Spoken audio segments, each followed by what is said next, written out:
Hello friends, I am Shivani and welcome to my channel. तो कैसे हैं आप सभी लोग। तो चलिए शुरू करते हैं आप सभी के फेवरेट ड्रामा सील विद किस के एपिसोड 5 को। एपिसोड की स्टार्टिंग होती है, हमें दिखाई जाती है यहाँ पर एक काले रंग की लंबी कार जिसमें कि निकलते हैं हमारे ड्राइवर साहब, और ड्राइवर साहब यहाँ पर दरवाज़ा खोलते हैं हमारी टोंग के लिए। एंड यहाँ पर टोंग जो है बहुत ही खूबसूरत लग रही होती है, एकदम बाबी डॉल टाइप लग रही होती है, लेकिन उसके चेहरे पर एक निराशा होती है। यहाँ पर ड्राइवर उसकी तारीफ भी करते हैं कि आप बहुत सुंदर लग रही हैं। एंड हम तभी देखते हैं कि यहाँ पर वो जो है इस मूड से जा रही होती है कि आज उसकी लाइफ जो है बदलने वाली है, क्योंकि यहाँ पर वो अपने आप को अच्छी तरीके से ट्रीट नहीं कर रही होती, लेकिन यहाँ पर वो बहुत अच्छे से रेडी होकर आई होती है। तभी हम देखते हैं उसे अंदर लेकर जाया होता है एंड यहाँ पर उसे बताया जाता है कि वहाँ पर रूममेट सभी लोग वहाँ पर हैं। एंड यहाँ पर जैसे ही वो दरवाज़ा खोलती है उसे बहुत डर लग रहा होता है, बहुत निराश होती है, उसे लगता है कि ना जाने आज क्या होने वाला है, उसे खुद नहीं पता होता। तभी हम देखते हैं वो सोचती है कि मैं क्या करूँ क्या ना करूँ। तो अंदर से आवाज़ें आ रही होती हैं कि आप सभी लोग ड्रिंक करिए, इस तरीके की आवाज़ें जो है वो बाहर से सुन रही होती है। तभी हम देखते हैं कि यहाँ पर जैसे ही वो बातें सुन रही होती है तो यहाँ पर अंदर से आवाज़ आती है कि नहीं नहीं, मैं ड्रिंक नहीं कर सकती क्योंकि मैं अल्कोहल से मुझे एलर्जी है। एंड हम समझ जाती है यार ये तो यिंग की आवाज़ है। एंड यहाँ पर यिंग की आवाज़ सुनते ही वो एकदम दरवाज़ा खोल देती है। तभी हम देखते हैं कि अंदर काफ़ी बड़े बड़े लोग जो हैं बैठे हुए होते हैं, जिसमें कि प्रेसिडेंट भी होते हैं और प्रेसिडेंट के साथ साथ यहाँ पर यिंग और यिंग के फादर भी होते हैं, जिसे देख के हमारी जो डोंग होती है वो थोड़ी सी शॉक हो जाती है। एंड यहाँ पर समझ नहीं पा रही होती कि क्या किया जाए क्या नहीं किया जाए। प्रेसिडेंट उसे देख रहे होते हैं। तभी हम देखते हैं यहाँ पर यिंग के डैड जो होते हैं, इसके अंकल होते हैं, उससे पूछते हैं कि अरे बेटा टोंग तुम यहाँ क्या कर रही हो एंड यहाँ तुम्हें किसने बुलाया। तो यहाँ अपनी वो बेटी से पूछते हैं क्या तुमने इन्हें इन्वाइट किया। तभी हम देखते हैं कि यहाँ पर जो प्रेसिडेंट होते हैं वो पूछते हैं कि आपकी क्या कलीग है एंड आपने इनके बारे में बताया नहीं। मतलब यहाँ पर प्रेसिडेंट ये दिखाते हैं कि वो टोंग को नहीं जानते हैं। एंड तभी हम देखते हैं कि यहाँ पर उसके अंकल बताते हैं कि नहीं नहीं, ये जो है एक्चुअली जहाँ पर यिंग काम करती है वहाँ पे स्टाफ मेंबर है और ये इंटीरियर डिजाइन का बहुत अच्छा काम करती है और ये इनकी बहुत अच्छी दोस्त भी है। एंड यहाँ पर टोंग जो है चुपचाप खड़ी होती है। तभी जो है यहाँ पर फिर टोंग को समझ नहीं पाती कि वो क्या कहे। एंड यहाँ पर वो कहती है कि मैं आपको अपने आप को इंट्रोड्यूस करना चाहती हूँ, मेरा नाम टोंग है।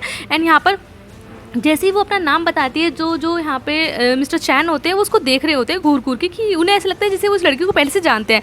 तभी हम देखते हैं कि यहाँ पर उसके अंकल कहते हैं कि बेटा तुम यहाँ कैसे आई हो, क्या तुम्हें मतलब कि यहाँ पर यिंग ने बुलाया, कुछ बात थी। तो वो कहती है कि नहीं नहीं, एक्चुअली मैं अपनी ना कंपनी की तरफ से आई हूँ, मुझे लगा कि यहाँ पर मुझे प्रोजेक्ट मिल सकते हैं, तो मुझे किसी ने बताया था कि इस वजह से यहाँ कोई डिनर अरेंज हुआ है, डेट्स वाई मैं यहाँ पर आ गई। इस तरीके से वो यहाँ पर झूठी झूठी बातें बोल देती है, जिसपे कि यहाँ पर उसके जो मैनेजर होते हैं वो कहते हैं हाँ हाँ इसीलिए बुलाया गया है। एंड यहाँ पर वो जो है जो टोंग होती है को प्रेसिडेंट के पास लाते हैं और प्रेसिडेंट से कहते हैं कि ये जो है ये टोंग है एंड हमारे कंपनी की बहुत अच्छी डिज़ाइनर है। एंड यहाँ पर वो उसको इंट्रोड्यूस कराते हैं। तभी हम देखते हैं कि यहाँ पे प्रेसिडेंट उससे ऐसे ही मीट करते हैं जैसे कि उससे पहली बार मिल रहे हो। एंड यहाँ उसे इंट्रोड्यूस करते हैं अपने आप से कि मेरा नाम ये है। एंड यहाँ पर उसको हेलो बोलते हैं। तभी हम देखते हैं कि यहाँ पर उसको जो मैनेजर होता है वो उसको मिस्टर चैन से भी इंट्रोड्यूस कराता है और बाकी लोगों से भी इंट्रोड्यूस कराता है। हम तभी देखते हैं कि मिस्टर चैन जो है उसे देख रहे होते हैं। फिर हम देखते हैं कि यहाँ पर मिस्टर चैन की बार बार निगाहें जो होती हैं वो हमारी टोंग पे ही होती है। एंड यहाँ पर सभी लोगों से उसको एक एक करके मिलवाया जा रहा होता है। तभी हम देखते हैं कि जो टोंग है वो यिंग के पास बैठने के लिए जा रही होती है। एंड यहाँ पर उसके अंकल कहते हैं नहीं नहीं, तुम दोनों साथ नहीं बैठोगी एंड यहाँ पर तुम दोनों बेस्ट फ्रेंड हो तो पक्का बातें ही करती रहोगी और लोग यहाँ पर बोर हो जाएंगे, हमें पता है, इसलिए तुम लोग अरेंजमेंट खराब मत करो, दूर दूर बैठो। एंड यहाँ पर नहीं तो तुम दोनों चिटचाट ही करती रहोगी। एंड यहाँ पर उसके अंकल जो है वो टोंग को जो है दूसरी सीट बैठा देते हैं जो कि प्रेसिडेंट के बिल्कुल पास होती है और कहते हैं कि तुम यहाँ बैठो, आराम से बैठ के प्रेसिडेंट से बात भी करती रहना। तभी हम देखते हैं कि यहाँ पर जो हमारी टोंग होती है वो अजीब सी निगाहों से प्रेसिडेंट की तरफ देखती है, क्योंकि उसे समझ में नहीं आ रहा होता कि आखिर ये हो क्या रहा है, क्या हो रहा है। उसे मतलब सब कुछ उसकी समझ से बाहर होता है। एंड यहाँ पर प्रेसिडेंट जो उसकी तरफ देखते हैं एंड यहाँ पर उसको ड्रिंक ऑफर करते हैं। तभी हम देखते हैं कि यहाँ पर एक बंदा खड़ा होता है और कहता है कि आज हम सभी लोग यहाँ पर आए हैं तो हमें टोस्ट करना चाहिए और ड्रिंक करना चाहिए। एंड यहाँ पर सभी लोग जो है फिर ड्रिंक करते हैं। एंड देन हम लोग देखते हैं कि यहाँ पर जो है खाना सबको सर्व करा जा रहा होता है। एंड टोंग समझ नहीं पा रही होती कि आखिर ये हो क्या रहा है। तभी वो अपने अंकल से पूछते हैं कि आप दोनों यहाँ क्या कर रहे हो। तो जिसपे कि उसके अंकल कहते हैं कि एक्चुअली हमें जो है प्रेसिडेंट ने यहाँ पे इनवाइट किया है डिनर के लिए एंड मुझे बहुत अच्छा लग रहा है कि हमें यहाँ बुलाया गया। जो प्रेसिडेंट है ये बहुत अच्छे इंसान है, इनसे अच्छा इंसान मैंने सोचा देखा। एंड इस तरीके से यहाँ वो बात बताती है। एंड वो कहती है इन्होंने ही जो है हमें यहाँ पे इन्वाइट किया है। फिर हम देखते हैं कि वो बताते हैं कि इतने अच्छे इंसान से मैं आज तक नहीं मिला हूँ। एंड इस तरीके से यहाँ पे वो उसकी बहुत ज़्यादा तारीफ़ करते हैं। फिर उसके अंकल क्लियर करते हैं कि एक्चुअली मुझे पहले पता नहीं था कि सब कुछ जो है हम लोगों के बीच में मिसअंडरस्टैंडिंग हुई। मैं जब भी यहाँ पर इनसे मिलने जाता तो ये बहुत बिजी रहते थे, जिससे कि मुझे लगा ये बहुत एरोगेंट है और फिर मैं गलत तरीके से इनकी एनिवर्सरी पार्टी में मतलब घुस गया। जैसे ही मुझे इनविटेशन मिला तो मैं बहुत ही इम्पेशेंट तरीके से इनकी बिजनेस मतलब पार्टी में चला गया। एंड यहाँ पर वहाँ पर जो भी चीज़ें हुई वो सब एक मिसअंडरस्टैंडिंग थी, लेकिन अब मुझे समझ में आया कि ये कितने अच्छे इंसान हैं, इन्होंने हमारे लिए कितना कुछ किया है, हमें डिनर पे बुलाया और हमारे लिए सारी चीज़ें अरेंज करी, हमें इतना बड़ा प्रोजेक्ट दिया।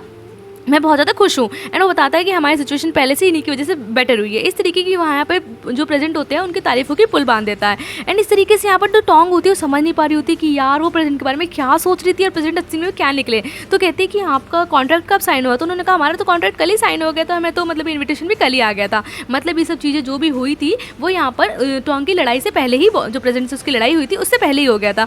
एंड यहाँ उस वक्त बताती है कि यार मैं क्या सोच रही थी, उसको मन ही मन में बहुत बुरा लगता है। एंड वो यहाँ पे इसी निगाहों से जो है प्रेजेंट की तरफ देखती है। तो कहती है क्या सच में आपका कॉन्ट्रैक्ट पहले ही साइन हो गया था?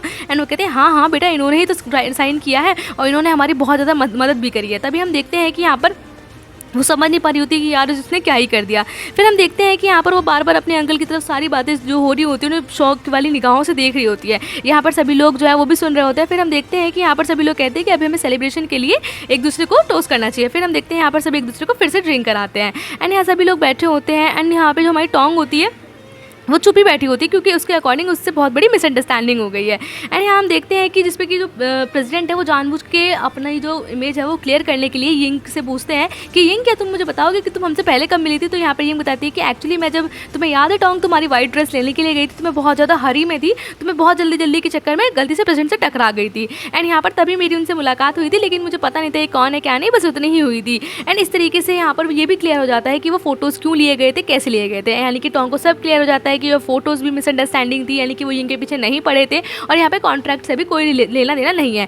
एंड यहाँ उसे अपनी गलती पर इतना बुरा लगता है कि यार उसने किस तरीके से प्रेसिडेंट पे शक किया, उन पे इस तरीके से इल्ज़ाम लगाए, उसे अच्छा नहीं लग रहा होता। वो प्रेसिडेंट की तरफ देखती है एंड यहाँ पे प्रेसिडेंट भी जो है उसकी तरफ चुपचाप देखते हैं, लेकिन यहाँ पर वो कुछ कह नहीं पाती, लेकिन उसके मन में सॉरी की भावना होती है। तभी हम देखते हैं कि वो खड़ी होती है, यहाँ पर वॉशरूम जाने के लिए बोलती है एंड फिर वो वॉशरूम चली जाती है। यिंग भी उसके साथ जाती है। एंड मिस्टर चैन जो है यहाँ पर हमारी टोंग को ही देख रहे होते हैं। तभी हम देखते हैं कि यहाँ पर जो हमारी टोंग है वो यिंग से कहती है कि यार मुझे तो पता ही नहीं था कि ऐसा कुछ है। तो तभी हम देखते हैं यिंग जो है यहाँ पे प्रेसिडेंट की तारीफ़ करना शुरू कर देती है कि इतने अच्छे इंसान हैं, मेरे डैड की कंपनी में उन्होंने इतनी हेल्प करी एंड जो भी है हमारे जो भी अब फ़ायदे हो रहे हैं अब उन्हीं की वजह से हो रहे हैं, मुझे नहीं पता था कि वो इतने अच्छे इंसान है। इस तरीके से वो बताती है कि रियल एस्टेट का जो हमारा बिजनेस है वो इन्हीं की वजह से बचा है, नहीं तो हमारा तो सब कुछ ख़राब होने वाला था। जो भी प्रॉफिट हो रहे हैं हमें उन्हीं की वजह से हो रहे हैं। इतनी तारीफ़ें सुनने के बाद यहाँ पर जो टोंग होती है उसे शर्म आने लगती है अपने आप पे। वो कहती है कि मुझे समझ में नहीं आ रहा क्या करूँ। तभी हम देखते हैं यार यिंग कहती है कि तुम्हारी तबीयत ख़राब है, कुछ प्रॉब्लम है, मुझे बताओ ना। तो कहती नहीं मैंने किसी को गलत समझ लिया है, मतलब मुझे मिसअंडरस्टैंडिंग हुई है। तो जिस पर हम देखते हैं यिंग कहती है किससे मिसअंडरस्टैंडिंग हुई है, मुझे बताओ आखिर बात क्या है।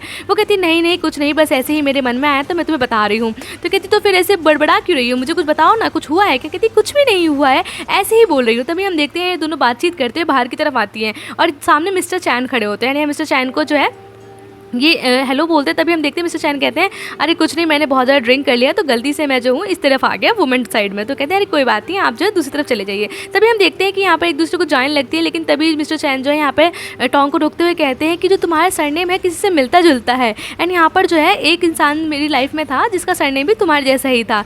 तो यहाँ पर वो कहती है कि कौन? तो जिस पर हम देखते हैं कि यहाँ पर वो बताती है, यहाँ जैसे उसका नाम लेते हैं तो यिंग कहती है अरे ये तो तुम्हारे डैड का नाम है। तो टोंग कहती है हाँ मेरे डैड का नाम यही है, क्या आप मेरे डैड को जानते हैं? जिस पर कि मिस्टर चैन कहते हैं कि क्यों तुम कौन हो? तो कहती है कि वो मैं उनकी बेटी हूँ। तो कहती तुम सच में उनकी बेटी हो? तो कहती है आप मेरे डैड को कैसे जानते हैं, बताइए ना। तो कहते हैं मैं अच्छे से तो नहीं जानता, लेकिन मैं तुम्हारे डैड से कई बार मिला हूँ बिजनेस मीटिंग्स में और वो बहुत ही अच्छे इंसान थे। इस तरीके से यहाँ बात होती है। तभी हम देखते हैं सभी लोग जो है, दोनों लड़कियां जो होती हैं वो यहाँ पर वापस पार्टी में आ जाती हैं। तभी हम देखते हैं सभी लोग कहते हैं कि अरे चलो सभी लेडीज़ वापस आ गई हैं, अब हम लोगों को ड्रिंक करना चाहिए एंड इतनी बड़ी चीज़ हुई है अब तो ड्रिंक करना पड़ेगा। एंड हम देखते हैं कि इन दोनों खड़ा कर दिया जाता है, जिसमें कि यहाँ पे उसका जो अंकल है वो खड़े होकर कहते हैं अरे नहीं इन दोनों को रहने दो, ये दोनों बच्चियाँ हैं, मैं इन दोनों की जगह ड्रिंक कर लेता हूँ। जिसपे कि हम देखते हैं कि यहाँ पर जो बाकी लोग होते हैं वो कहते हैं अगर ये बच्चियाँ हैं तो इन्हें घर छोड़कर आना चाहिए था ना, अगर ये इस पार्टी में आई हैं तो इन्हें ड्रिंक करना पड़ेगा। तभी हम देखते हैं कि यहाँ पर उसके डैड मना कर रहे होते हैं और कहते हैं कि नहीं मेरी बेटी जो है वो अल्कोहल से एलर्जिक है तो वो नहीं पी सकती है। तभी हम देखते हैं कि प्रेसिडेंट कहते हैं कि चलो ठीक है ये एलर्जिक है, लेकिन मिस टोंग तो पी सकती है ना, वो तो एलर्जिक नहीं है। इस तरीके से टोंग की तरफ देखकर बोलता है, जिसपे कि टोंग प्रेसिडेंट की तरफ देखती है कि ये मुझे ड्रिंक करने के लिए क्यों बोल रहे हैं।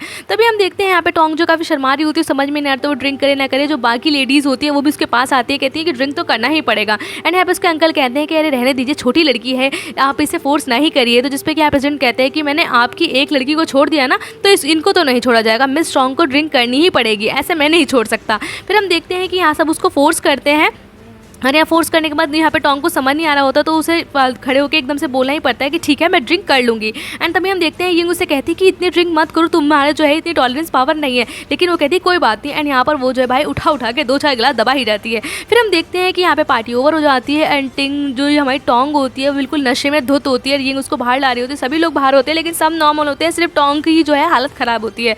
तभी हम देखते हैं यहाँ पर सभी लोग बाहर आ रहे होते हैं एंड यहाँ पे जो है टोंग जो है समझ नहीं पा रही है, ना ही सही से चल पा रही होती है, ना ही उसे कोई होश होता है। उसे गाड़ी में बैठा दिया जाता है एंड जब वो गाड़ी में बैठाई जा रही होती है तो तब हम देखते हैं कि मिस्टर जो टोंग होती है उसको जो है प्रेसिडेंट बोलते हैं कि मैं जो हूँ इन्हें घर छोड़ दूंगा, क्योंकि जहाँ इनका घर है, वो अपना एड्रेस बताती है, जहाँ इनका घर है वहाँ पर ही मेरा होटल बिल्कुल पास ही है। जिस पर कि यहाँ पर यंग उसे मना करती है कि नहीं आपको ऑफर करने के लिए थैंक यू, लेकिन मैं इसे ले जाऊँगी। तो कहते हैं कि आप मुझ पर छोड़ दीजिए, आप परेशान मत होइए, मैं इनके घर के पास से ही जाऊँगा, मैं इनका एड्रेस जानता हूँ, इन्होंने ही मुझे अपना एड्रेस बताया था जो कि मेरे होटल के पास है। एंड यहाँ तभी हम देखते हैं कि टोंग बोलती है कि मेरा बॉयफ्रेंड आने वाला है, मुझे छोड़ दो, मैं खुद चली जाऊंगी। जिसपे कि यहाँ पर जो है फिर हमारी यिंग भी कहती है ठीक है तो आप इसे छोड़ दीजिएगा। एंड हम देखते हैं कि यहाँ पर टोंग को जो है प्रेसिडेंट की कार में बैठा दिया जाता है और उससे कहा जाता है कि प्लीज़ आप इसको सेफली घर पे छोड़ दीजिएगा। एंड यहाँ पर हम सभी को देखते हैं कि वो अपनी अपनी गाड़ी में बैठने लगते हैं। तो जब टोंग को यिंग जो है उनकी गाड़ी में बैठा रही होती है तो टोंग जो है गाड़ी में बैठ जाती है, लेकिन जैसे यिंग उसको बैठा रही होती है और प्रेसिडेंट भी हेल्प कर रहे होते हैं, दूर से फोटोग्राफर उनकी फिर से फोटोज़ खींच लेता है। मतलब मिसअंडरस्टैंडिंग के लिए यहाँ पर यिंग की ही वो मतलब यिंग जो है वो प्रेसिडेंट की गर्लफ्रेंड है, ये शो हो जाए, इस तरीके के फोटोज़ फिर से ले लिए जाते हैं। तभी हम देखते हैं यहाँ पर सभी लोग अपने घर की तरफ चले जाते हैं। जो प्रेसिडेंट होते हैं वो गाड़ी में बैठे होते हैं, टोंग जो है उनके कंधे पर सर रख के लेटी हुई होती है और वो कहती है कि मुझे माफ़ कर दीजिए, मैंने आपको मिसअंडरस्टैंड किया, आपने भी तो मुझसे झूठ बोला, आप ना बहुत बुरे हैं। इस तरीके की यहाँ वो बातें करने लगती है। कहती है कि आप ना खुद को ब्लेम करवाया, मैंने आपको कितना ज़्यादा गलत समझा, कितना ज़्यादा गलत थे। हमें दिखता है कहीं ना कहीं यहाँ पर जो है इस तरीके की बातें सुनकर प्रेसिडेंट थोड़े से खुश भी हो रहे होते हैं कि जो टोंग के मन में ख्यालात हैं उन्हें लेके वो थोड़े चेंज हुए। एंड वो कहती है कि आप ना मुझे कुछ बताते नहीं है, मैं आपको, आप ना इतना बुरा बनने का प्रेटेंड करते हैं, आप इतने बुरे हैं भी नहीं, क्यों करते हैं आप इतना बुरा होने का प्रेटेंड। और जब भी हम बाथरूम में जाते हैं या वॉशरूम, यहाँ पर मतलब वो अपनी जो है वो जो पर्सनल बातें होती है वो भी बोलने लगती है, जो कि ड्राइवर सुन रहा होता है, जिसे देख के हम देखते हैं कि यहाँ पर प्रेसिडेंट थोड़ा सा ऑकवर्ड हो जाते हैं। वो कहती है कि जिस तरीके से आप मुझे देखते हो ना, मुझे कभी कभी गुस्सा आ जाता है, मुझे डर भी लगता है कि आप कैसे हो कैसे नहीं हो, मुझे ऐसा लगता है कि आप मुझे पसंद ही नहीं करते हो। इस तरीके की वो बातें करने लगती है। तो जिसपे हम देखते हैं कि प्रेसिडेंट उससे कहते हैं तुमने बहुत ज़्यादा ड्रिंक कर रखी है तो चुपचाप सो जाओ। तो कहती है नहीं मैंने कोई ड्रिंक नहीं कर रखी है, मैं बस थोड़ी सी डेजी हूँ। एंड यहाँ कहते हैं, जिसपे कि वो कहते हैं हाँ तुम तो डेजी हो। जिसपे कि हम देखते हैं कि तो हम कहते हैं मरमरिंग क्या कर रहे हो, ज़ोर से बोलो ना, मुझे सुनाई नहीं आ रहा। तो कहते तुम्हें सुनाई नहीं आ रहा है इसलिए बोला क्योंकि तुम सो जाओ और हिलना डुलना बंद करो, चुपचाप सो जाओ। तो कहती है मुझे पता है कि आप खुश नहीं हैं, अभी भी आप खुश नहीं हैं, आप ना हमेशा ऐसे ही करते हैं। इस तरीके से बातें कह रही होती है कि कहती है कि आप ना मेरी बॉडी के बारे में जो है आपने ये बोला था, आप पिंकी प्रॉमिस करिए कि आप मुझ पर कभी गुस्सा नहीं करेंगे, ये नहीं करेंगे। यार आप क्यों नहीं हैप्पी हैं, और आपने उस दिन जो ईमेल किया था आपने मुझे बताया नहीं कि आप वो ईमेल किसको कर रहे थे, कि आप अपने फर्स्ट लव को ईमेल कर रहे थे। क्या मैं सही बोली, वही लड़की ना जिसने आपको डंप कर दिया। इस तरीके की वो बातें करने लगती है। जिस पे कि प्रेसिडेंट उसको पकड़ के कहते हैं कि आप मुंह बंद करो और चुपचाप सो जाओ। एंड उसको जबरदस्ती पकड़ लेते हैं कि आप हिलना डुलना बंद है। तो जिस पे कि वो तब भी नहीं मानती है, कहती है बताना पड़ेगा आपको, बोलिए ना बोलिए ना, इस तरीके से बातें कर रही होती है। एंड इसी बीच में हम देखते हैं कि यहाँ पर वो वॉमिटिंग कर देती है, मतलब सारे में वॉमिट हो जाती है। तभी हम देखते हैं कि यहाँ फिर वो लोग गाड़ी से बाहर आ जाते हैं, जो उनका ड्राइवर होता है वो गाड़ी को साफ कर रहा होता है।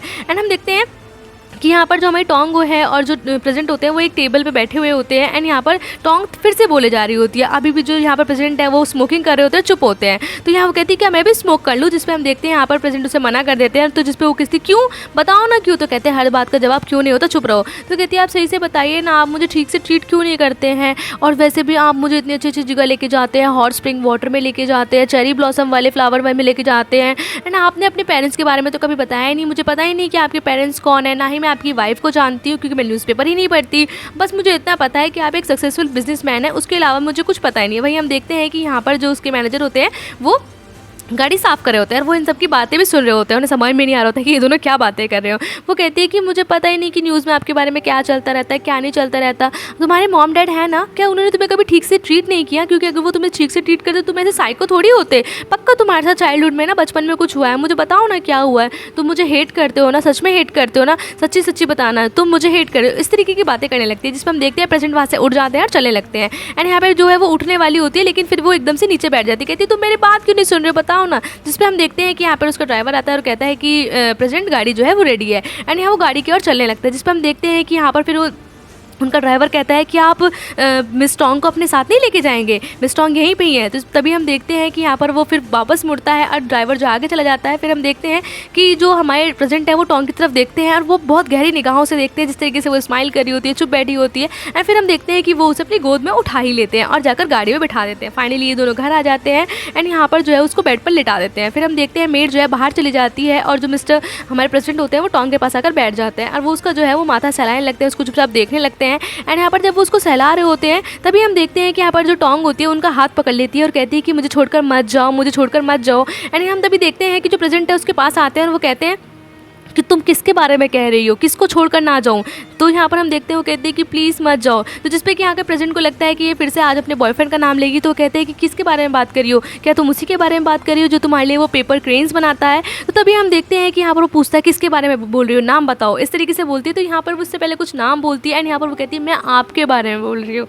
एंड यहाँ पर ये सुनते ही प्रेजेंट का मन तो गदगद हो जाता है और वो यहाँ पर उसको पैशनेटली किस कर लेते हैं, क्योंकि वो बहुत ज़्यादा खुश होते हैं क्योंकि उनको मिल तो सब कुछ गया है लेकिन टोंग की तरफ से प्यार नहीं मिला होता है। तभी हम देखते हैं यहाँ उसको किस कर लेते हैं, तभी उसका हाथ पकड़ के फिर वहाँ से जो हटाते हैं धीरे से जाने वाले होते हैं। लेकिन तभी वहाँ पर जो है मेड आ जाती है और मेड उसे बताती है कि एक्चुअली आपका फ़ोन बहुत देर से बज रहा था और यहाँ पर आप प्लीज़ इस फ़ोन को उठा लीजिए। फ़ोन को उठाया जाता है, उधर से उनकी वाइफ कॉल करती है एंड यहाँ पर उनकी वाइफ कॉल पर होती है, रिमूव कॉल पर होती है और वो कहती है कि मैं तुम्हें बता दूं कि मेरे फादर ने तुमको ऑर्डर दिया है और तुम्हें कल घर पर आना होगा। तो कहते हैं किसने ऑर्डर दिया? कि मेरे फादर ने, मैंने नहीं। तो तुम मना भी नहीं कर सकते हो और तुम्हें वापस आना भी पड़ेगा और जल्दी सो जाना क्योंकि सुबह उठ नहीं पाओगे, आराम से रेस्ट करो, सुबह जल्दी आ जाना। और वो फ़ोन रख के देती है, मतलब फ़ोन जो है डायरेक्टर रख देते हैं। उधर हम यहाँ पर मुँह को देखते हैं जिसकी लाइफ में सिर्फ अंधेरापन है, अकेलापन है और इन 10 सालों में एक बार भी उसे प्रेजेंट का कोई प्यार नहीं मिला। वो आज भी बेड पर अकेली सोती है और उसे ये अकेलापन कहीं ना कहीं बहुत ज़्यादा खलता है और वो बहुत ज़्यादा निराश भी रहती है एंड यहाँ पर वो निराश में सो जाती है। दूसरी तरफ हम यहाँ पर प्रेजेंट को देखते हैं जो कि टोंग को बार बार देख रहे होते हैं, सोच रहे होते हैं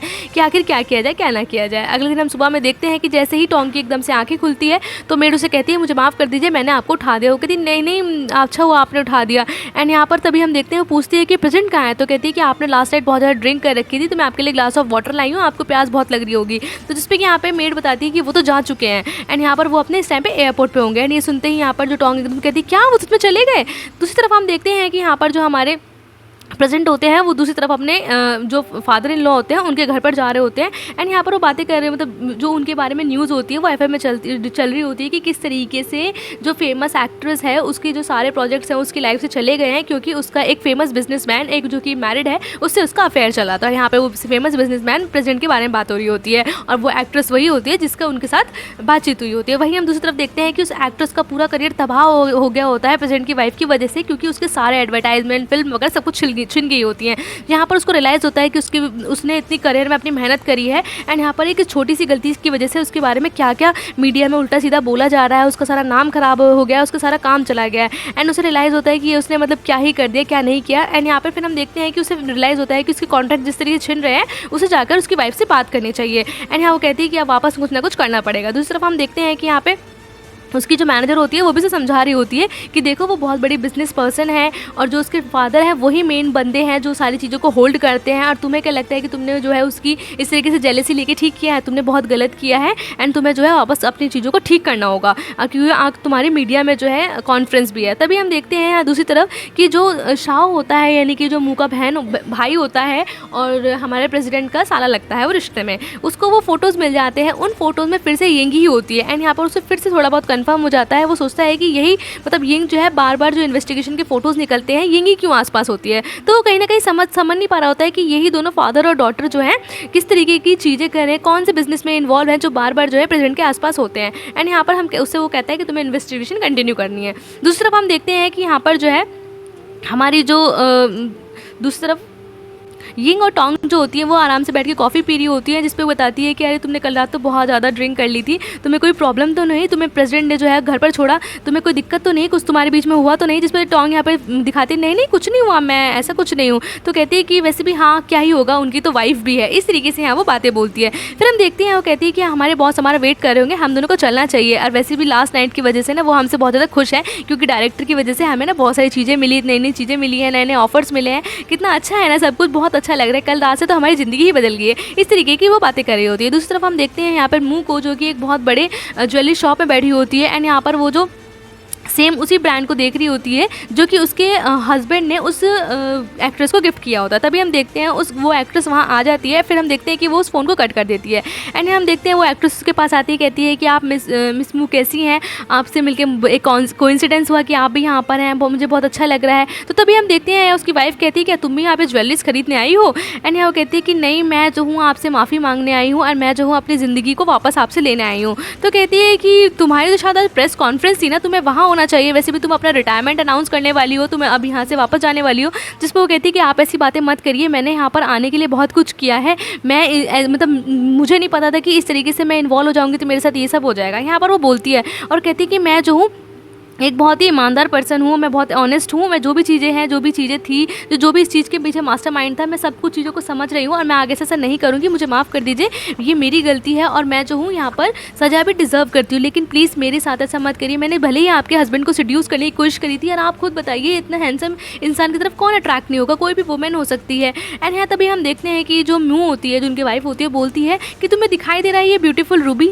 ये कितना खूबसूरत है, हर वुमेन जो है, हर औरत जो है इसकी तरफ अट्रैक्ट होगी, बट याद रखना हर औरत का इसको खरीदने की बस की बात नहीं है। एंड ऐसे ही तुम हो, इस तरीके से है वो बातें कहती है। तभी हम देखते हैं कि यहाँ पर अपने करियर को बचाने के लिए जो वो एक्ट्रेस होती है वो मुंह के पैरों में बैठ जाती है और कहती है कि मैं तुमसे भीख मांग रही हूँ, प्लीज़ मेरी बात सुन लीजिए एंड यहाँ पर मेरे जो है करियर को तबाह मत होने दीजिए, जो भी मैंने किया वो गलत था। तभी हम देखते हैं मैं उससे कहती तुम्हारे जैसे डिस्कस्टिंग वुमेन को मैं टच करना ही पसंद नहीं करती और मुझे लगता है कि तुम्हें तो मर ही जाना चाहिए। इस तरीके की यहाँ वो बातें बोलती है, जिस पर हम देखते हैं कि यहाँ उसके सामने रोने लगती है, गिड़गिड़ाने लगती है कि प्लीज़ इतना क्रूअल मत होइए, इतना निर्दयी मत होइए, मेरी बात सुन लीजिए। एंड वो अपना हाथ डाल लेती है और कहती है कि तुम्हें पता है मेरे डैड ने मुझे प्रिंसेस की तरह पाला है और उन्होंने हमेशा मुझे सिखाया कि अगर तुम्हें कोई भी काटे या तुम्हारे साथ कोई भी कुछ गलत करेगी तो जब तुम्हें उससे बदला लेना हो तो तुम्हें उससे डबल काटना है, जिससे कि वो इंसान अब ना उस दर्द को भूल पाए ना तुम्हें भूल पाए। और मैं तुम्हें कभी तुम्हें क्या लगता है मैं तुम्हें इतनी आसानी से जाने दूंगी, इतनी आसानी से भूल जाऊंगी? याद रखना कि जो तुमने किया है मैं तुम्हें कभी माफ़ नहीं करूंगी और जाओ अपने प्रेस कॉन्फ्रेंस में जाके अपना रिटायरमेंट जो है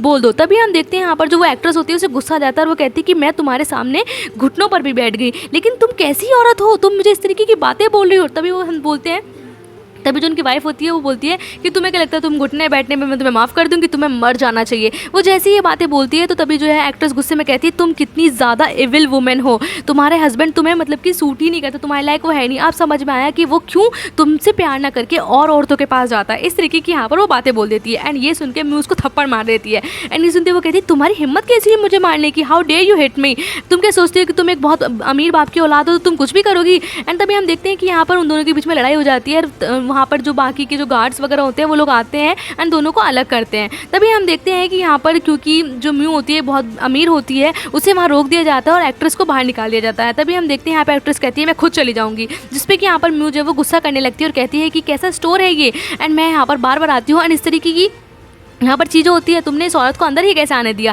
एंड यहाँ कहती है कि मैं यहाँ से जा रही हूँ, तो जिस पे कि हम देखते हैं वो मैनेजर कहते हैं कि प्लीज़ हमें माफ़ कर दीजिए, आप हमारी लॉयल कस्टमर हैं, हम आपको नहीं जान लेंगे, प्लीज़ हम आपसे भीख मांग रहे हैं, ऐसा मत करिए। एंड यहाँ तभी हम देखते हैं जो कहती है कि ठीक है लेकिन आगे से ये सब चीज़ें नहीं होना चाहिए और वैसे भी जो वो मैंने रूबी रखा है उसको मुझे मेरे घर भिजवा दीजिएगा। तभी हम देखते हैं कि यहाँ पर जो मैनेजर होता है बताता है कि लास्ट मंथ आपके हस्बैंड ने यहाँ से एक और रूबी जो था इसी शेप में लिया था, लेकिन उन्होंने एक बहुत ही उसे ब्यूटीफुली एक अंडे की शेप का बनवाया था जिसमें कि उन्होंने रिंग बनवाई थी एंड वो रिंग बहुत ही बड़ी थी एंड यहाँ पर वो रिंग जो है प्रेसिडेंट ने बहुत ज़्यादा रिक्वेस्ट से बनवाई थी।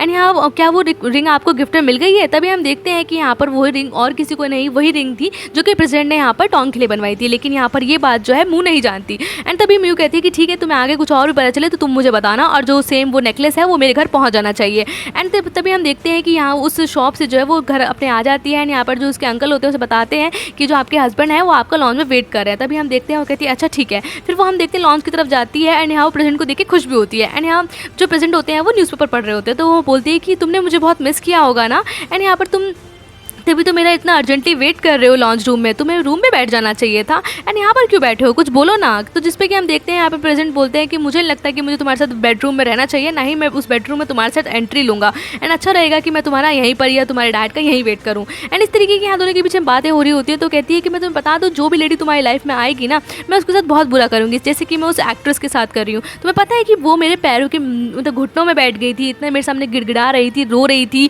इतना सब कुछ बोल रही थी, लेकिन मैंने उसको माफ़ नहीं किया। एंड यहाँ हम देखते हैं कि जिस पे वो कहती है कि तुम्हें तो बुरा लग रहा होगा ना, मतलब मुँह जो है यहाँ पर प्रेसिडेंट की तरफ बोल कर कहती है तुम्हें तो बुरा लग रहा होगा ना जिस लड़की को तुमने पसंद किया था, एंड यहाँ पर इंडस्ट्री से आज उसका रिटायरमेंट होने वाला है, तुम्हारे तो दिल में दर्द हो रहा होगा। चलो तुम्हें जो ये न्यूज़ है वो टीवी में आ रही होगी, एंड यहाँ पर वो टीवी खोलने लगती है, मतलब टीवी को ऑन करने लगती है। जैसे ही वो टीवी ऑन करने वाली होती है, प्रेसिडेंट उसके हाथ से रिमोट छीन लेते हैं, रिमोट को साइड फेंक देते हैं, एंड यहाँ पर वो कहती है क्यों, क्या हुआ, दिल में दर्द हो रहा है, यहाँ दर्द हो रहा है, हाथ लगाकर बोलती है। जिसपे कि यहाँ पर वो कहती है कि तुम, प्रेसिडेंट उसका हाथ हटा देते हैं और कहते हैं कि देखो तुम्हें जो करना है, कि तुम्हें बहुत मज़ा आता है इस तरीके से और लोगों को टॉर्चर करने में, आता होगा क्योंकि तुम इस टाइप की हो। एंड यहाँ पर वो कहता है कि तुम, मुझे नहीं पता तुम अपना स्ट्रेस कम करने के लिए ऐसा भी कुछ कर सकती हो, मैं समझता हूँ कि तुम्हारा साइकोलॉजिकली तुम्हारा जो बैलेंस है बिगड़ा हुआ है, इस तरीके से यहाँ वो बातें बोलती है। तभी हम देखते हैं कि यहाँ पर उसी शॉप से जो नेकलेस से यहाँ पर हमारी म्यू ने ख़रीदा होता है वो नेकलेस आ जाता है, एंड यहाँ पर उस नेकलेस को वो खोलती है, एंड नेकलेस को दिखाते हुए कहती है वही नेकलेस है ना सेम जो तुमने उस एक्ट्रेस को दिया था, एंड यहाँ पर मैंने सेम ऐसा ही खरीद लिया। तभी हम देखते हैं कि यहाँ पर प्रेसिडेंट कहते हैं कि अच्छा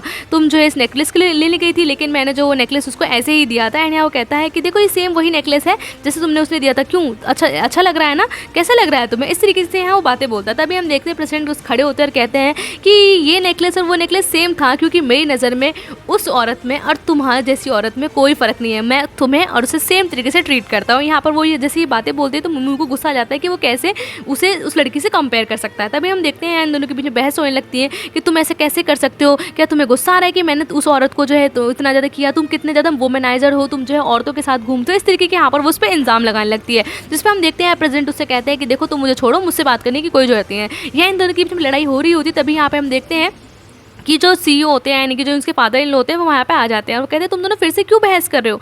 एंड यहाँ पर से जो म्यू होती है वो गुस्से में वहाँ से चली जाती है। एंड यहाँ पर उसके डैड कहते हैं ये बचपन से ही ऐसी है, क्योंकि इसकी मम जो है बचपन में ही एक्सपायर हो गई थी एंड मैंने ही इसे बड़ा पाला है, तो ये हमेशा से ही ऐसी है। लेकिन वो कहती है तुम परेशान मत करो, चलो मुझे वैसे भी तुमसे कुछ बात करनी है। एंड वो कहते हैं ठीक है, आपको जो बात करनी है आप मुझे बता सकते हैं। तभी हम देखते हैं कि इसके फादर कहते हैं कि मैं तुमसे बात करूँगा, तुम वेट करो एंड हमें बहुत इंपॉर्टेंट जगह पर जाना है। एंड यहाँ वो कहते हैं कि मैं जरा एक इंपॉर्टेंट डिनर पर तुम्हें लेकर जाऊँगा, लेकिन उससे पहले मैं जरा यहाँ पर म्यू से बात करके आ जाता हूँ। तभी हम देखते हैं यहाँ पर उसके फादर जो है म्यू के रूम में जाते हैं एंड यहाँ पर जो प्रेसिडेंट होते हैं वो उसी नेकलेस को देख रहे होते हैं जो कि सेम म्यू ने बनवाया होता है। दूसरी तरफ हम देखते हैं कि जैसे उसके डैड वहाँ जाते हैं और कहते हैं क्या हो गया, तुम क्यों इतनी परेशान हो। तो वो कहते हैं मेरी बात तो सुनो। एंड यहाँ पर क्या तुम उस वजह से परेशान हो कि यहाँ पे जो वो न्यूज़पेपर में जो रूमर्स फंसे थे ऐसी ऐसी बातों पर इतनी जल्दी रिएक्ट नहीं करते हैं। तो तभी हम देखते हैं कि यहाँ पर जो म्यू होती है वो बोलती है डैड क्या मैं आपकी कंपनी बिजनेस में इन्वॉल्व होती हूँ, नहीं ना, तो आप भी मेरी पर्सनल लाइफ में इन्वॉल्व मत होइए। जैसा मुझे करना है, जो मुझे करना है, मैं अपनी प्रॉब्लम अपने तरीके से सॉल्व कर लूँगी, आप पीछे मत आइए। तभी हम देखते हैं उसके डैड कहते हैं देखो थोड़ा मैच्योरिटी से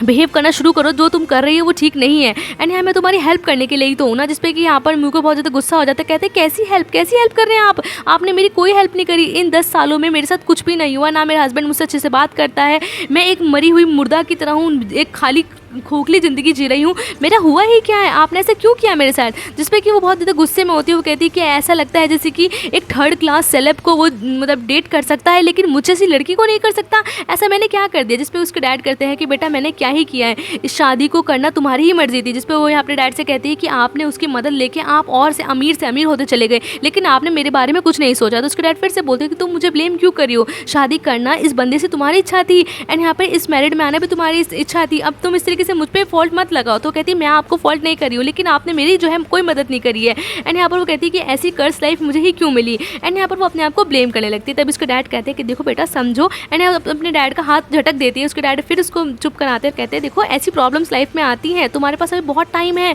तुम बहुत ज़्यादा यंग हो, चीज़ों को ठीक करना सीखो, तुम सिचुएशन को ठीक कर सकती हो। उसका दिल पत्थर का है तो तुम्हें उसके पत्थर दिल को पिघलाना होगा, उसको ठीक करना होगा, इसका दिल जीतने की कोशिश करो। और जो दिल जो है वो काइंड हार्ट से जीता जाता है। उसके डैड जो है बहुत प्यार से समझाते हैं और कहते हैं देखो मुझे नहीं पता कि तुम किस तरीके से मैं चीज़ों को जज करता हूँ या तुम किस तरीके से करते हो, पर मुझे लगता है कि यहाँ पर जो तुम्हारा हस्बैंड है उसे भी तुम्हें प्यार से ट्रीट करना चाहिए। एंड कई बार जो है छोटी छोटी चीज़ें जो है वो बहुत ज़्यादा बड़ी चीज़ें हो जाती हैं, उसे प्यार से ट्रीट करो और फाइनल रिजल्ट बहुत अच्छा आएगा। एंड यहाँ पर सब चीज़ें तुम्हारे हाथ में है, परेशान मत हो। इस तरीके से अपनी बेटी को बहुत प्यार से समझाते हैं और वहाँ से चले जाते हैं और कहते हैं कि वैसे भी मुझे जो है यहाँ पर एक हॉस्पिटल वाला प्लान है, वहाँ जाना है एंड तुम परेशान मत हो, जो भी होगा ठीक होगा। एंड तभी हम देखते हैं कि यहाँ उसको रोकते हुए कहती है कि डैड आप मेरे बारे में बिल्कुल भी केयर नहीं करते। कहते हैं बेटे मैं तुम्हारे साथ केयर करता हूँ, लेकिन मुझे चीज़ों को भी डील करना है। फिर उसके डैड जब यहाँ पर प्रेसिडेंट को लेकर जा रहे होते हैं उसे बताते हैं कि एक्चुअली जो वर्ल्ड बिजनेस है यहाँ पर बहुत सारी चीज़ें होती हैं और मैं जो हूँ हॉस्पिटल वाले प्लान के बारे में दोबारा सोच रहा हूँ। पहले ये जो चीज़ें थी वो सब मिस्टर चैन हैंडल कर रहे थे, लेकिन मिस्टर चैन ने जो वो सब ट्रांट्रम किए थे उस वजह से वो निकल गए, तो अब इन चीज़ों को कोई हैंडल नहीं कर रहा है, तो इसलिए मुझे ही जाना पड़ेगा। तो मैं चाहता हूँ कि इस चीज़ों में तुम भी इन्वॉल्व थे, लेकिन तुम सामने से इन्वॉल्व नहीं थे, लेकिन तुम्हें भी मेरे साथ उस मीटिंग में चलना चाहिए। तभी हम देखते हैं कि वो कहता है ठीक है मैं भी आपके साथ चलूँगा। फाइनली हम देखते हैं कि यहाँ पर जो है वो डिनर पूरा ऑर्गेनाइज होता है, बड़े बड़े जो यहाँ पर बिजनेसमैन होते हैं वो बैठे होते हैं, एंड यहाँ पर जो चेयरमैन होता है प्रेसिडेंट दोनों की एंट्री पे जो है यहाँ पे चेयरमैन को सभी लोग जो है बहुत खुश होते हुए देख के और कहते हैं कि आप तो रेयर गेस्ट है, कभी कभी आते हैं, सभी लोग उनके लिए क्लैपिंग करते हैं, बहुत प्यार से उनका वार्मली वेलकम करते हैं। एंड यहाँ पर वो कहता है कि क्या मैं चला जाऊँ यहाँ से, आप इस तरीके से मेरा वेलकम करें, मैं आपको रोज़ ही मिलूंगा यहाँ पे। तो कहते हैं नहीं नहीं आके बैठिए ना। तो देख के लगता है कि यहाँ पर जो ये चेयरमैन है इसकी कितनी ज़्यादा वैल्यू है। एंड यहाँ पे सभी लोग टोस्ट करते हैं, यहाँ सभी लोग टोस्ट करते हैं, एंड देन हम तभी देखते हैं कि यहाँ सभी लोग एक दूसरे को वेलकम बोलते हैं। तभी हम देखते हैं कि यहाँ पे जो चेयरमैन होता है वो सभी को बताता है ये मेरा सन इन लॉ है शाओ। एंड तभी हम देखते हैं कि जब वो उसको इंट्रोड्यूस कराता तो कोई भी बंदा जो है उसमें इंटरेस्ट नहीं दिखाता, ना उसको वेलकम करता है, चुपचाप नीचे बैठ जाता है। ये चीज़ जो है वो प्रेजेंट भी नोटिस करता है कि किसी ने उसको तमीज़ से ग्रीट नहीं किया, लेकिन फिर भी वो उस चीज़ को इग्नोर करते हुए नीचे सभी लोग बैठ जाते हैं। हम देखते हैं यहाँ सभी लोग बातें करना शुरू करते हैं। यहाँ पर जो चेयरमैन होते हैं वो बताते हैं कि एक्चुअली मैं यहाँ पे इंटेंशनली आया हूँ, मैं आप लोगों से जो है कुछ चीज़ें मांगने आया हूँ और कुछ जो है चीज़ें डिस्कस करने आया हूँ। एंड वो बताता है कि हॉस्पिटल प्रोजेक्ट के बारे में आप लोगों से बातें करना चाहता हूँ, और जो इस हॉस्पिटल प्रोजेक्ट में मेरा ही जो सन इन लॉ था वो इन्वॉल्व था। तब सभी लोग कहते हैं आप मजाक कर रहे हैं क्या, ये बंदा इन्वॉल्व था, हमें तो नहीं लगता, आप ही होंगे क्योंकि आप ही जो है रियल इस्टेट की जो है असली मालिक हैं और आप ही के डिसीजन से सब कुछ होता होगा, मुझे नहीं तो लगता कि ऐसा कुछ है। तभी हम देखते हैं वो कहते हैं नहीं नहीं यही था, एंड मैं जो हूँ आपको बताना चाहता हूँ कि उस हॉस्पिटल वाले प्रोजेक्ट को अब दोबारा से शुरू किया जाए, एंड यहाँ पर जो मेरा सन इन लॉ है वो इस चीज़ को स्टार्ट करेगा, एंड यहाँ पर यही उसका मेन हेड रहेगा। तभी हम देखते हैं कि यहाँ पर वो सभी लोगों को इन्वेस्ट करने के लिए बोलता है, लेकिन यहाँ कोई भी उसकी बातें नहीं सुनता और कहता है कि नहीं हम ऐसा नहीं करेंगे क्योंकि इस चीज़ को आपका सन इन लॉ कर रहा है। तो कहता है आप सभी लोग ऐसे क्यों बोल रहे हैं। तभी हम देखते हैं यहाँ पर वो जिस पे कि वो बोलता है कि आप इसलिए बोल रहे हैं कि जो ये मिस्टर चैन की वजह से हुआ था, एंड यहाँ पर सारी चीज़ें ख़राब हो गई थी, तो वो प्रेसिडेंट की तरफ इशारा करता है और वो कहता है बोलो। तभी हम देखते हैं कि यहाँ पर जो प्रेसिडेंट होता है वो बताता है कि एक्चुअली मिस्टर चैन जो है जिस चीज़ में इन्वॉल्व थे उन्हें जो है हम निकाल दिया गया है, एंड आप लोग परेशान मत होइए, आगे से इस तरीके से कंपनी का नाम नहीं ख़राब होगा। तभी हम देखते हैं कि यहाँ पर वो इस तरीके से प्रॉमिस करता है, लेकिन एक दूसरा बंदा जो है तो वो बोलता है कि हम इस चीज़ की वजह से नहीं बोल रहे हैं, हाँ हम आपके दूसरे स्कैंडल्स की वजह से बोल रहे हैं। किस तरीके से ब्यूटीफुल एक्ट्रेस का नाम जो है आपके साथ जुड़ता है, आपका जो नाम है वो नए नए रूमर्स में आता है, तो हम नहीं जानते कि कोई हॉस्पिटल का मालिक जिसका नाम इस तरीके से रूमर्स या फिर इसे वुमेनाइजर फेमस हो, हम ऐसे प्रोजेक्ट में इन्वेस्ट करें। कोई पेशेंट क्यों ऐसे हॉस्पिटल में आना चाहेगा जिसका मालिक इतना बुरा हो, इस तरीके की यहाँ वो बातें बोलते हैं। तभी हम देखते हैं कि यहाँ पर जो उसके फादर इन लॉ होते हैं वो कहते हैं कि देखो हम सभी लोग भी जो है जवानी में थे, यंग एज में थे, ऐसे इंसिडेंट तो होते रहते हैं, हमें नहीं लगता कि हमें जो है इसकी एक छोटी सी मिस्टेक को इस तरीके से ट्रीट करना चाहिए। तभी हम देखते हैं कि यहाँ पर जो बाकी लोग होते हैं वो कहते हैं कि हाँ हम मानते हैं कि ये गलतियाँ सभी करते हैं, लेकिन एक बात बताओ अभी कुछ दिन पहले ही आप लोगों ने जो है अपनी 10 साल की वेडिंग एनिवर्सरी सेलिब्रेट करी थी, क्या वो सिर्फ एक दिखावा था? ऐसे इंसान अपनी बीवी को कैसे चीट कर सकता है? मैं तो ऐसे प्रोजेक्ट में नहीं इन्वॉल्व होना चाहूँगा। इस तरीके की चीज़ें जो है यहाँ पर होती है। अब वो बोलता है कि देखो जो चीज़ें हैं वो भले ही चेंज हो जाए, लेकिन इस तरीके की केयरलेसनेस दिखाना मुझे तो बिल्कुल भी अच्छी बात नहीं लगती। हम इस प्रोजेक्ट में तब इन्वेस्ट करेंगे जब CEO आप खुद इस प्रोजेक्ट को हैंडल करेंगे, ना कि आपका जो ये आपका सन इन लॉ है वो। इस तरीके से देख के पता चल जाता है, यहाँ पर प्रेसिडेंट कुछ कहते नहीं है, लेकिन उन्हें रियलाइज़ होता है कि उनकी एक गलती की वजह से यहाँ पर प्रोजेक्ट उनके हाथ से छिन रहा है और कितनी ज़्यादा प्रॉब्लम हो गई है। उन्हें बहुत अजीब लगता है और इस तरीके से ये डिनर ख़त्म हो जाता है। दूसरी तरफ हम देखते हैं कि यहाँ पर जो प्रेसिडेंट होता है वो अपनी मैनेजर यानी कि जो रिश्ते में उनकी बहन भी लगती है उसके साथ अपने फादर की जो यहाँ पर कब्र होती है उसके पास आता है। एंड यहाँ पर हम देखते हैं कि उसकी बहन जो होती है वो बोलती है कि मुझे नहीं पता तुम ऐसे स्कैंडल्स में कैसे फंस जाते हो, उन बातों का पूछने का कोई मतलब भी नहीं बनता जो तुम मुझे बताओगे भी नहीं, लेकिन फिर भी मैं तुमसे कहना चाहूँगी कि मैं और मिस्टर चैन अब हम दोनों की उम्र हो चुकी है, हमारे पास कुछ ज़्यादा चीज़ें बची नहीं है। तुम देख रहे हो हमारे हाथ से हॉस्पिटल प्रोजेक्ट चला गया, बाकी चीज़ें भी हमारे अगेंस्ट जा रही है, हम दोनों बूढ़े होते जा रहे हैं, लेकिन तुम अभी भी यंग हो, तुम अपने 30s में हो, तुम कैसे अपनी लाइफ में ऐसे स्कैंडल क्रिएट करके चीज़ों को ख़राब कर सकते हो। हम देखते हैं प्रेसिडेंट यहाँ पर बोलता है कि मैं पूरे 10 साल से वेट कर रहा हूँ और यहाँ पर 10 साल पूरे ख़राब चले जा रहे हैं इन सब चीज़ों की वजह से। यहाँ पर वो कहता है कि लेकिन मैं रुकूंगा नहीं, जो चीज़ें प्लान थी, जो चीज़ें हमने करी थी, मैं पूरा वेट कर रहा हूँ, वो वैसे ही होंगी। एंड यहाँ उस तरीके की बातें बोल रहा होता है, जिसपे कि हम देखते हैं उसकी बहन जो होती है वो बोलती है कि देखो सब कुछ तुम्हें हर किसी पर ट्रस्ट नहीं दिखाना है, यहाँ पर चीज़ों को ठीक करना है। एंड यहाँ पर तुम्हें जो है अपनी लाइफ में जो है अपनी चीज़ों को ठीक करना होगा। जिसपे वो कहता है कि हाँ, अब मैं एक अच्छा लॉयल सन इन लॉ बन के दिखाऊंगा और शायद मुझे गुड हस्बैंड बनने की भी एक्टिंग करनी पड़े, क्योंकि मुझे अगर अपने प्लान को मतलब ख़राब नहीं करना है, अपनी चीज़ों को वापस लेना है, तो ये सब करना पड़ेगा। एंड यहाँ अपने डैड की तरफ, अपनी कब्र की तरफ देखते हुए कहता है कि मेरे डैड ने सिखाया था कि जब भी कोई चीज़ तुम किसी के साथ करोगे, अगर गलत करोगे तो वो हमेशा जो कर्मा है वो रिटर्न होकर वापस आते हैं। और बिजनेस वर्ल्ड में जो सीईओ होते हैं, यानी कि यहाँ अपने फादर इन लॉ की बातें कर रहा होता है, कहता है उसने बहुत कुछ किया है एंड यहाँ पे वो सारी गलत चीज़ें उसके पास ज़रूर वापस आएंगी। एंड वो कहता है कि अब मैं अपनी सारी चीज़ें जो मुझे बिलोंग करती है, मेरे फादर को बिलोंग करती है, उन्हें वापस लेके रहूँगा, चाहे उसके लिए मुझे कुछ भी करना पड़े। इस तरीके से यहाँ वो अपने डैड से प्रॉमिस करता है एंड यहाँ पर वो अपनी गलती को रियलाइज़ करता है कि जो भी उसके साथ हुआ। और हाँ, देख के लगता है कि अब प्रेजेंट अपने असली रूप में आ गए हैं बदला लेने के लिए, क्योंकि उन्हें लगता है कि जो भी चीज़ें हो रही है वो सब खराब हो रही होती हैं। एंड अपने डैड को वो प्रॉमिस करता है कि अब जो भी होगा सब कुछ वापस हमारे पास ही लौट कर आएगा, जो हम डिजर्व करते हैं। इस तरीके से इस एपिसोड का एंड हो जाता है। And today shout is goes to Maysha Karim and Neha Sharma. Thank you for watching and bye bye guys.